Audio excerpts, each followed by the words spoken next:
हरियाणा के ऊर्जा, परिवहन एवं श्रम मंत्री श्री अनिल विज ने कहा कि कांग्रेस नेता राहुल गांधी की नकारात्मक सोच लोकतंत्र की स्वस्थ परंपरा के विपरीत है। उन्होंने कहा कि कांग्रेस के राज्य में भी चुनाव परिणामों में अंतर आता रहा है, लेकिन हमने कभी इसे बमों से जोड़ देकर विवादित नहीं बनाया। श्री विज ने कहा कि राहुल गांधी को यह याद रखना चाहिए कि उनकी दादी श्रीमती इंदिरा गांधी का चुनाव इलाहाबाद हाईकोर्ट ने तकनीकी आधारों पर निरस्त किया था। क्या उस समय भी किसी ने इसे एटम बम, हाइड्रोजन बम या नाइट्रोजन बम कहा था? श्री विज ने चंडीगढ़ में प्रेस से बात करते हुए कहा, चुनाव आयोग हर राजनीतिक दल को चुनाव प्रक्रिया पर निगरानी के पूरे अधिकार देता है। हर बूथ पर BLA, बूथ लेवल एजेंट नियुक्त किए जा सकते हैं।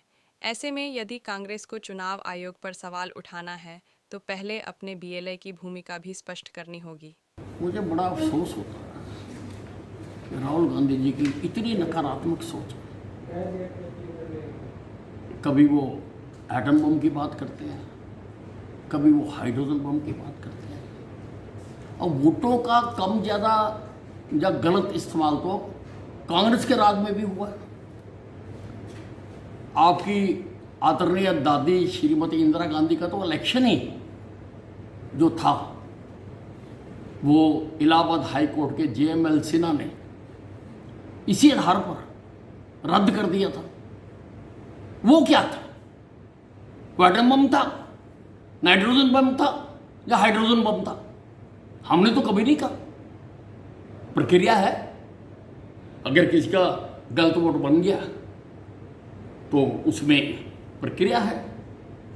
बकायदा चुनाव आयोग समय देता है, 1 महीने के अंदर अंदर वो आदमी को हर एक को अपील करने की बात करता है। और श्रीमान राहुल गांधी जी, अब तो चुनाव आयोग हर पार्टी के पंजीकृत पार्टी के जिला अध्यक्ष को अधिकार देता है कि वो हर बूथ के लिए चुनाव आयोग की गतिविधियों को नज़र रखने के लिए अपने BLA बना सकते हैं।